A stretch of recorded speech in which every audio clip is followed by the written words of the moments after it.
Hello students, कैसे हैं आप सब। टर्निंग पॉइंट टेक्निकल क्लासेस के नेक्स्ट लेक्चर सीरीज में आपका फिर से एक बार स्वागत है। लास्ट लेक्चर में हमने परमिएबिलिटी को स्टार्ट किया था।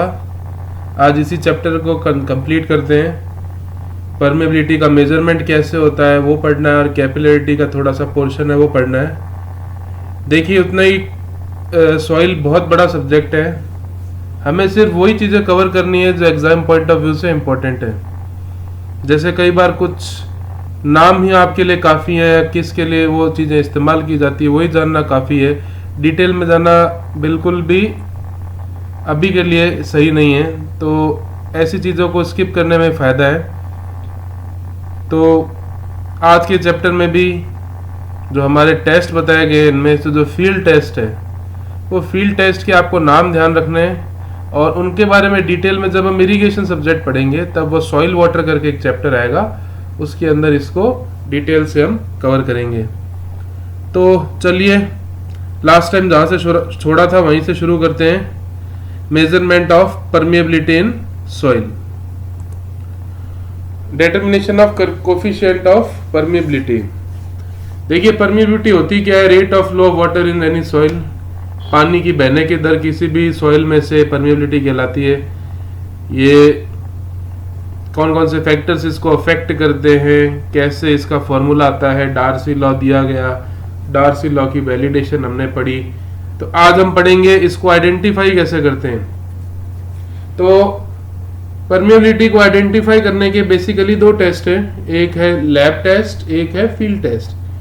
लैब टेस्ट और फील्ड टेस्ट में बेसिक डिफरेंस ये होता है कि लैब टेस्ट जो है वो आपके एग्जैक्ट नहीं होते, फील्ड टेस्ट एग्जैक्ट होते हैं। अब ये बात सोचने में अजीब लगती है कि लैब में तो सब चीज हमारे कंट्रोल में रहती है, फील्ड में कंट्रोल में रहती है, फिर लैब टेस्ट अच्छे क्यों नहीं होते, फील्ड टेस्ट अच्छे क्यों होते हैं? क्योंकि हमें जो भी सॉइल से रिलेटेड काम करना है वो फील्ड पे करना है, लैब पे नहीं करना। हम जैसे लैब में सॉइल को लेके आते हैं हम उसकी प्रॉपर्टीज को छेड़ देते हैं, या यूं कहें उसके नेचुरल अरेंजमेंट को छेड़ देते हैं, और टेक्निकल शब्द में कहा जाए तो सैंपल डिस्टर्ब हो जाता है। तो ऐसी कंडीशन में जो रिजल्ट्स आते हैं वो उतने एग्जैक्ट नहीं आ पाते जो फील्ड पे आने चाहिए। इस कंडीशन के अंदर आपके फील्ड के टेस्ट लैब की टेस्ट की तुलना में ज्यादा इंपॉर्टेंट है। तो ये जो पैराग्राफ आपका दिख रहा है इसी से रिलेटेड बातें आपकी नीचे लिख रखी है। तो आपको आइडेंटिफाई करने के दो टेस्ट लिख रखे हैं, लेबोरेटरी टेस्ट और फील्ड टेस्ट। लेबोरेटरी के अंदर दो तरह के टेस्ट होते हैं, constant head permeability test and falling head permeability test. और फील्ड टेस्ट पे बेसिकली पंपिंग आउट टेस्ट किया जाता है। एक बहुत बड़ा कुआं खोदा जाता है, उससे पानी को पंप किया जाता है और उसके डिस्चार्ज के आधार पर सॉइल की परमिएबिलिटी को आइडेंटिफाई किया जाता है। और जो फील्ड टेस्ट है वो डिपेंड करता है सॉइल के अंदर पानी की मौजूदगी को, और पानी की मौजूदगी को दर्शाने के लिए दो इंपॉर्टेंट टर्म्स आती है, एक्वीफर एंड अनकन्फाइंड एक्वीफर। अभी के लिए सिर्फ इतना ध्यान रख सकते हैं, एक्वीफर पानी का वो रीजन होता है जमीन के नीचे जहां से हम पानी को निकाल सकते हैं।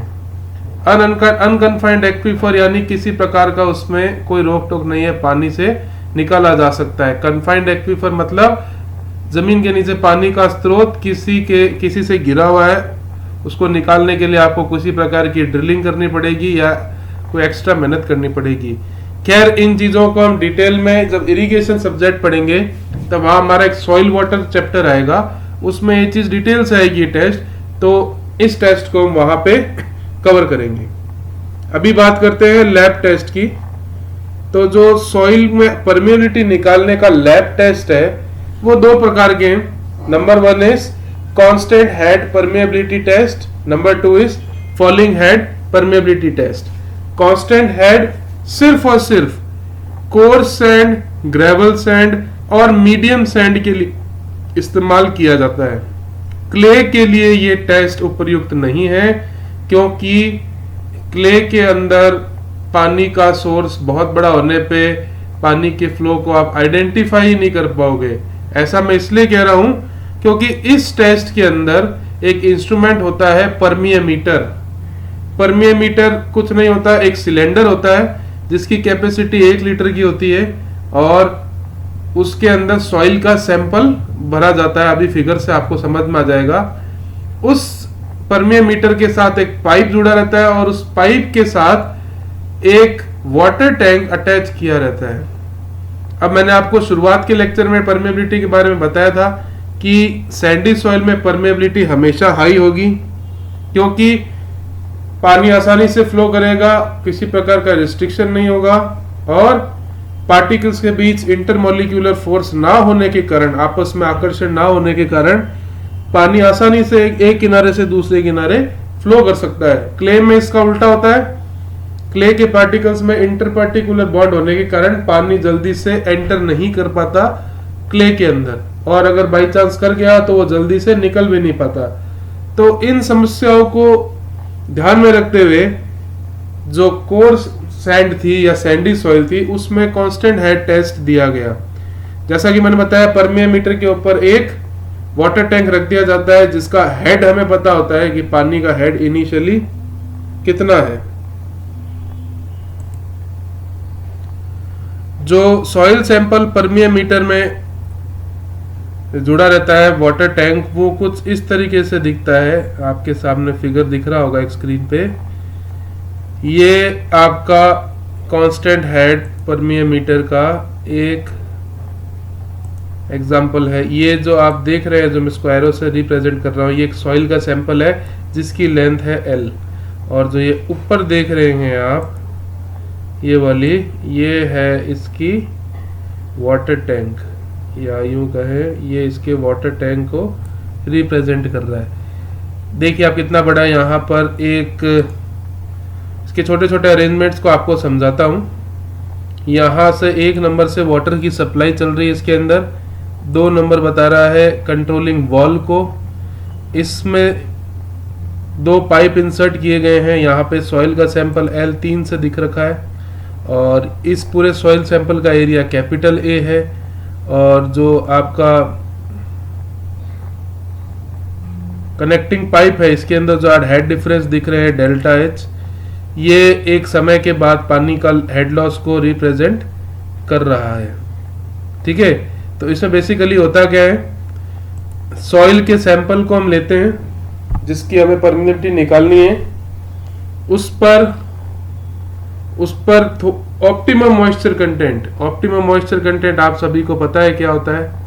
ऑप्टिमम मॉइस्चर कंटेंट मिलाकर उससे परमियोमीटर में फिल किया जाता है। ये जो ऊपर आप देख रहे हैं ये डॉट डॉट करके, ये होते हैं पोरस स्टोन। पोरस स्टोन का फायदा होता है कि पानी ऊपर से नीचे कॉन्स्टेंटली फ्लो हो। वॉल पानी के फ्लो को जांच करने के लिए होता है, और इसमें पानी की मात्रा को फ्लो करने के लिए 2 पाइप इसमें जोड़े गए हैं।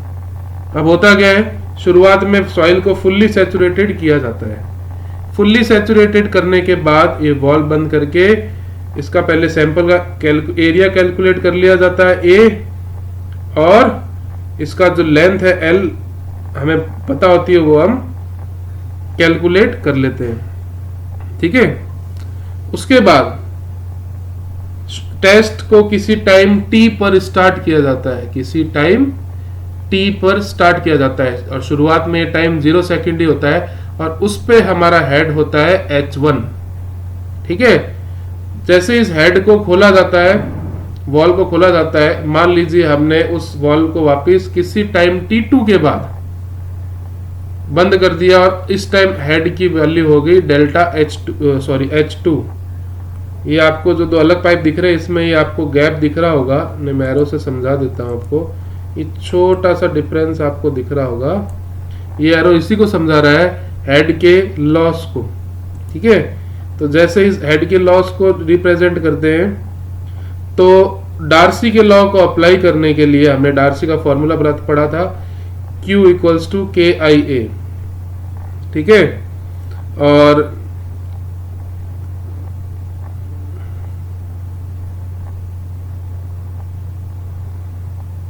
अगर हम बात करें यहां पर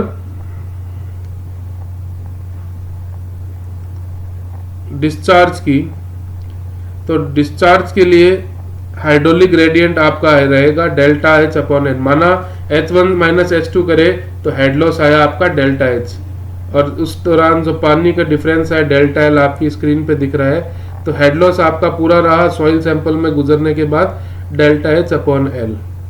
ठीक है, और किसी टाइम टी पर ही ऑब्जर्वेशन की तो डार्सी का लॉ अप्लाई करने पर Q इक्वल्स टू के आई ए करने पर Q को हमने velocity of water upon time से रिप्रेजेंट किया, और माना कि सॉइल का जो एरिया था वो यूनिट एरिया है, स्टैंड पाइप जो एरिया यूनिट एरिया है, इसलिए हमने इसको वेलोसिटी अपॉन टाइम से रिप्रेजेंट किया। K आपका परमेबिलिटी होता ही है, और H by L delta H upon L कहलाएगा, और A आपके सॉइल का सैंपल है। देखिए ये नीचे जो फॉर्मूला लिखा हुआ है ये आ रहा है आपके सॉइल के सैंपल के लिए, और जो ऊपर ये फॉर्मूला लिखा हुआ है ये आ रहा है आपके स्टैंड पाइप के लिए। V W upon L equals to K dot delta H upon L into pi by 4 into D का स्क्वायर। ये क्या है, डायमीटर ऑफ पाइप है। अब क्योंकि दोनों आपस में कनेक्टेड है इसलिए दोनों का डिस्चार्ज सेम होना चाहिए, इसलिए इनको अगर इक्वेट करें और कोफिशिएंट ऑफ परमेबिलिटी निकालें तो हमारे पास कुछ ये रिलेशन आता है, velocity of water delta L upon delta H into A T. ये आपको फॉर्मूला याद रखना है, मोस्ट इंपॉर्टेंट है। V L upon H A T, head loss into length upon में initial head into area into time taken of permeability. ठीक है ना, ये परमेबिलिटी का फॉर्मूला है। इसकी यूनिट भी आपकी मीटर पर सेकंड ही रहती है, और आपको ये फॉर्मूला मेमोराइज करके रखना है। ठीक है, तो ये था आपका कांस्टेंट हेड परमेबिलिटी टेस्ट। अब ऑब्जेक्टिव पॉइंट ऑफ व्यू से कभी आपसे डेरिवेशन और ये फॉर्मूला पूछेंगे नहीं, आप चाहे तो डेरिवेशन छोड़ भी सकते हैं, सिर्फ ये फॉर्मूला याद रख सकते हैं। क्वेश्चन अधिकतर पूछा जाता है कि कांस्टेंट हेड टेस्ट किसके लिए परफॉर्म किया जाता है, तो आंसर है कोर्स सैंड सैंडी सॉइल उसके लिए किया जाता है। ठीक है, चलिए नीचे चलते हैं नेक्स्ट टेस्ट की तरफ। Variable head falling head permeability test. Variable head को फॉलिंग हेड भी कहते हैं। यह टेस्ट मुख्य रूप से फाइन सैंड, क्ले और बहुत ही सिल्टी सॉइल के लिए इस्तेमाल किया जा सकता है। पिछले वाले टेस्ट और इस टेस्ट में सिर्फ इतना सा डिफरेंस है, वहां पर परमियोमीटर के ऊपर वाटर टैंक जुड़ा होता था, यहां पर एक स्टैंड पाइप जुड़ा रहेगा। इसका कारण यह है कि अगर पानी की टंकी रख दें अगर परमियोमीटर पे, तो पानी क्ले से बहुत धीरे धीरे बहता है, हमें पता ही नहीं चलेगा टोटल हेड लॉस हुआ कितना। तो उस हेड को आइडेंटिफाई करने के लिए एक छोटी सी टेस्ट ट्यूब लेके आप उसके ऊपर अटैच कर सकते हो, जिसको हम स्टैंड पाइप बोलते हैं। और ये सारी इसकी एब्रीवेशंस इस नोट्स में लिखी हुई है जो आपको यही बता रही है। वही इनिशियल टाइम T1 लेते हैं, बाद में T2 तक। तो आपके सामने ये एक फिगर दिख रहा होगा, ये जो परमियोमीटर का सैंपल है आपका, है ना, ये पूरा एक परमियोमीटर का सैंपल आपकी स्क्रीन पे दिख रहा होगा। और इसमें से जो ये लेंथ है ये स्टैंड पाइप है। इसमें किसी इनिशियल T टाइम तक हेड नोट कर लेते हैं, फिर इसके बॉल को खोलते हैं और T2 टाइम तक, जिसमें T सेकंड भी कह सकता हूँ, वहां तक रीडिंग देखते हैं कि इस दौरान कितना पाइप में से फ्लो आपका मेंटेन हुआ। ये इसमें देखा जा सकता है। तो दोनों टेस्ट में डिफरेंस है, वहां यहाँ पानी का टैंक था और अब यहाँ पे एक स्टैंड पाइप लगा दिया गया है, क्योंकि यहाँ पे क्लेई सॉइल है। ठीक है, अब यहाँ पे भी डार्सी का लॉ अप्लाई करेंगे। इस डेरिवेशन को आप चाहे तो स्किप कर सकते हैं। तो हमारे पास ये एक रिलेशन निकल के आता है के का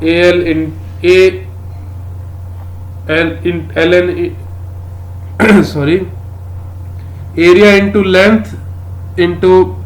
लेंथ ऑफ सैंपल। या LN कैपिटल L होना चाहिए था, थोड़ा सा समझने में दिक्कत कर रहा है। LN है सॉइल का sample, H1 upon H2 initial head upon final head.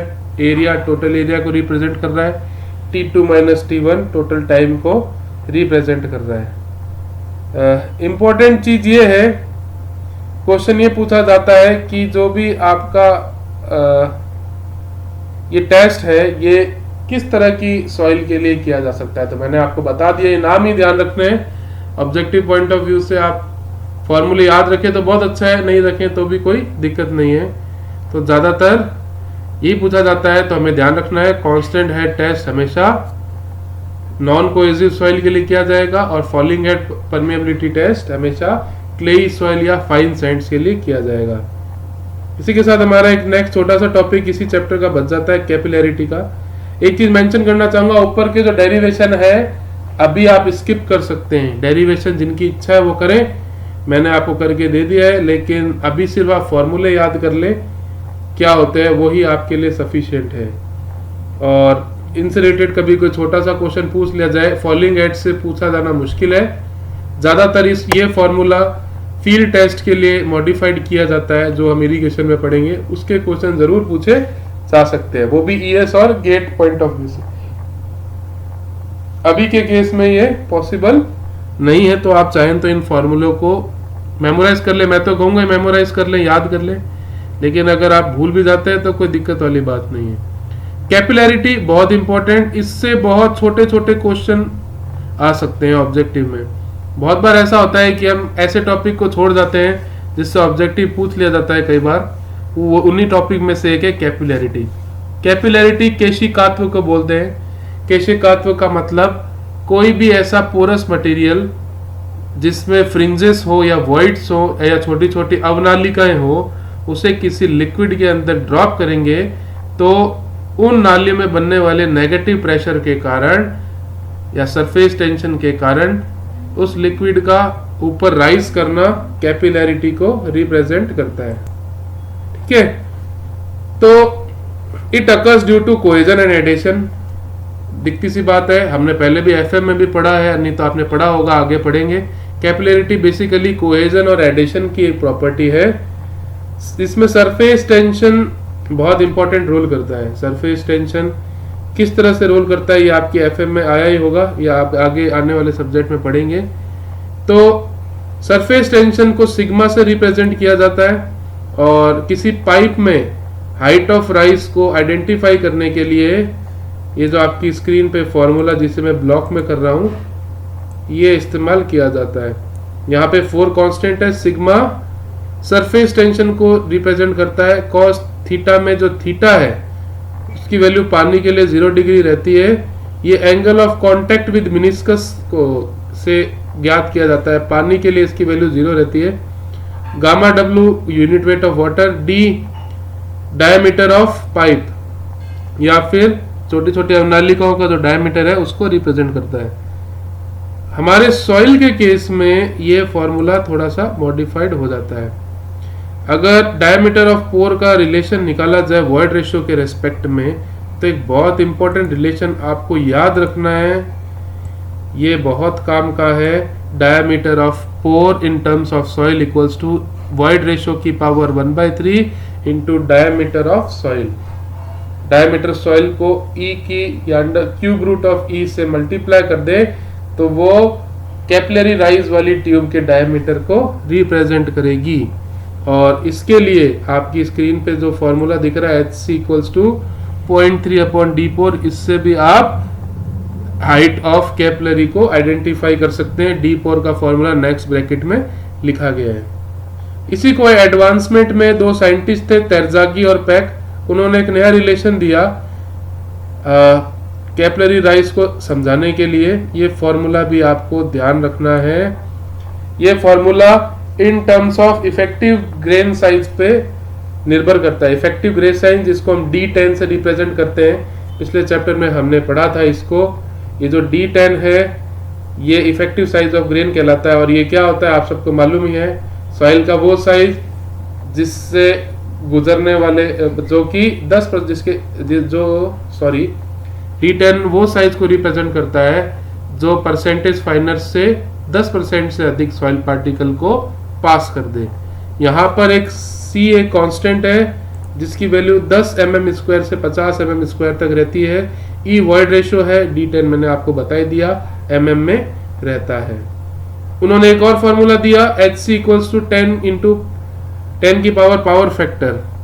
Power factor एक लिक्विड की पावर पर रिप्रेजेंट करती है, यानी अलग अलग लिक्विड जिनकी डेंसिटी अलग अलग होती है, उनके अकॉर्डिंग उनकी स्ट्रेंथ, पावर मतलब ऐसे नहीं कि इसमें एनर्जी या करंट चल रहा है, पावर यानी उसकी कैपिलरी राइज करने की जो पावर होती है वो यहाँ पे पावर फैक्टर से रिप्रेजेंट की गई है।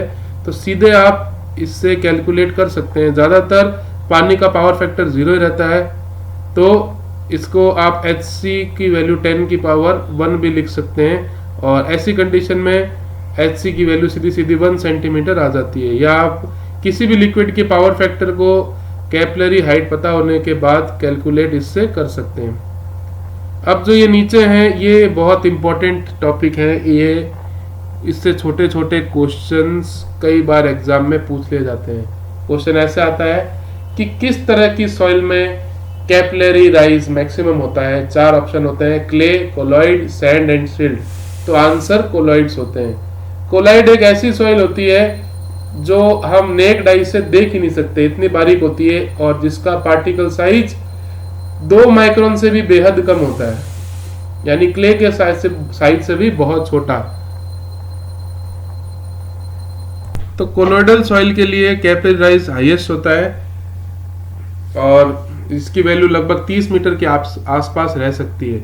अगर पानी में हम घुलने में रूप में देखें तो कोलॉइड के कारण पानी टर्बिड दिखता है, गंदला दिखता है, ठीक है, इसका कलर चेंज होता है, वो कोलॉइड्स के कारण ही होता है। क्ले के अंदर जो आपका कैपिलरी राइज है वो 10 मीटर के आसपास रहता है और 30 मीटर के अंदर अंदर रहता है।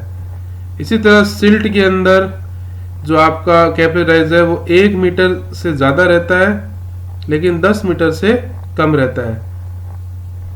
फाइन सैंड के अंदर 1 मीटर से कम रहता है, मीडियम सैंड में 20 सेंटीमीटर से कम रहता है, और कोर्स सैंड और ग्रेवल में 10 सेंटीमीटर या उससे कम रहता है। तो ये जितनी भी वैल्यूज है आपको याद करनी है कि किस में ज्यादा होगा किस में कम होगा। अप्रोक्सीमेट वैल्यूज याद रखेंगे तो हमें आगे किसी तरह क्वेश्चन आए तो उसको समझने में आसानी होगी। सबसे ज्यादा कोलॉइड्स में 30 मीटर तक, उसके बाद क्ले में 10 मीटर तक, उसके बाद सिल्ट में 10 मीटर 1 मीटर से 10 मीटर तक, कैपिलरी में 1 मीटर फाइन सैंड में 1 मीटर तक, मीडियम सैंड में 20 सेंटीमीटर तक, और कोर्स सैंड और ग्रेवल में 10 सेंटीमीटर मैक्सिमम कैपिलरी राइज हो सकता है। तो इस चैप्टर से सबसे इंपॉर्टेंट चीज यही थी, ठीक है। और ये कैपिलरी राइज सॉइल पे इफेक्ट क्या डालता है? ये सॉइल पे एक नेगेटिव पोर प्रेशर क्रिएट करता है, जिसको हम नेक्स्ट ही चैप्टर में पढ़ लेंगे जब हम इफेक्टिव स्ट्रेस को पढ़ेंगे, जिसकी वैल्यू होती है पोर वाटर प्रेशर की माइनस का HC इंटू गामा डब्ल्यू। इसके आगे नेगेटिव इसलिए लगाया है क्योंकि ये इफेक्टिव स्ट्रेस को डिक्रीज कर देता है। तो इफेक्टिव स्ट्रेस क्या होता है इसे हम नेक्स्ट चैप्टर में कंटिन्यू करेंगे। तो कैपिलरी से जो क्वेश्चन आने थे, ये जो फॉर्मूले मैंने बताया आपको ये याद रखना है। फॉर्मूला बेस्ड न्यूमेरिकल्स आपसे छोटे छोटे पूछ सकते हैं। और लास्ट एक छोटी सी चीज हमारी चैप्टर में छूट गई थी, permeability of anisotropic soil. Anisotropic soil वो सॉइल होती है जिसकी प्रॉपर्टी या इंजीनियरिंग प्रॉपर्टी जिसमें फ्लो भी आ जाता है वो हर डायरेक्शन में अलग अलग होती है। यानी एक ऐसा लिक्विड जो x डायरेक्शन में अलग फ्लो करेगा, y डायरेक्शन में अलग फ्लो करेगा, z में अलग करेगा। तो इस कंडीशन में जो ओवरऑल परमेबिलिटी का फॉर्मूला होता है वो होता है KH into KV। KH into KV in the coefficient of permeability in horizontal and coefficient permeability in vertical.